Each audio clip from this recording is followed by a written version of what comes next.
चमत्कारी बहू की लालची सास। राजगढ़ की गौरी अपने माता पिता की इकलौती संतान थी। गौरी के पिता मेहनतकश किसान थे। वो सारा दिन खेतों में काम करते। गौरी अपनी माँ का किचन में हाथ बटाती। वो जंगल से लकड़ियां बीनती और माँ के चूल्हे में मदद करती। एक दिन वो जंगल में लकड़ी बीनने गई थी कि तभी उसे रोने की आवाज आती है।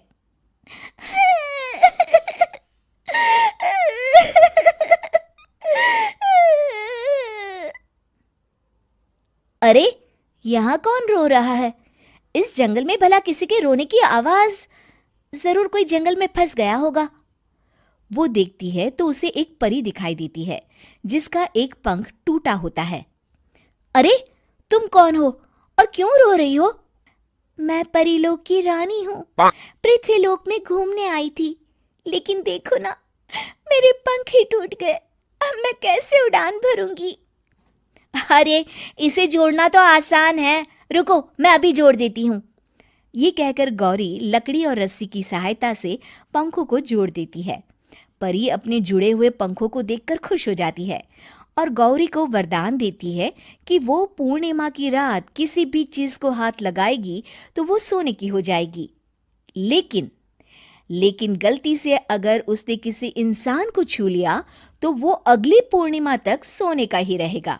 गौरी घर आती है और सारी बात अपने माता पिता को बताती है।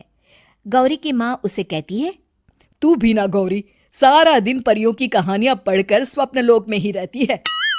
नहीं माँ, मैं सच बोल रही हूँ। देखो, आज पूर्णिमा की रात है ना, इसलिए डर के मारे मैं कोई सामान भी नहीं छू रही हूँ।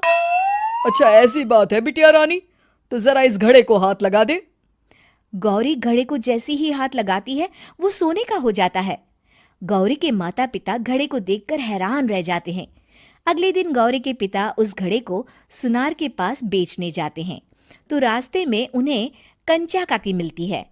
वो सोने का घड़ा देखकर गौरी के पिता से पूछती है, अरे गौरी के बापू, ये पीतल तो बड़ा चमक रहा है। अरे काकी, ये पीतल नहीं, सोना है, सोना।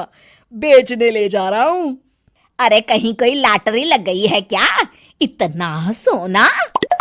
गौरी के पिता काकी को गौरी को परी द्वारा दिए वरदान के बारे में बताते हैं। काकी गौरी के पिता की बात सुनकर सोच में पड़ जाती है और फिर अगले दिन काकी गौरी के घर आती हैं। गौरी के बापू, तुम्हारे लिए मैं एक खुशखबरी लाई हूँ। तभी गौरी की माँ पूछती है, क्या खुशखबरी है काकी? अरे, तुम्हारी बेटी का रिश्ता मैं अपने बेटे से करना चाहती हूँ।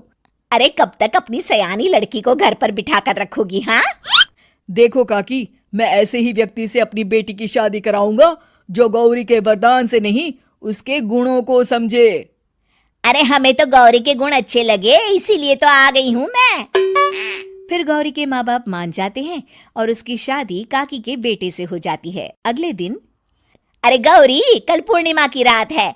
तुम्हारे पिताजी परी के वरदान के बारे में बता रहे थे, तो मैं ना कुछ चीजें रख दूंगी, जरा हाथ लगा देना। तभी गौरी का पति वहां आ जाता है और अपनी माँ से कहता है, माँ, क्या जरूरत है गौरी के वरदान को इस्तेमाल करने की? वैसे भी मेरी मेहनत से घर तो चल ही रहा है ना। और गौरी के पिता ने भी यही कहा था कि वो ऐसे ही व्यक्ति से उनकी बेटी की शादी करेंगे जो गौरी के वरदान से नहीं, उसके गुणों को समझे। अरे बस कर किताबी बातें।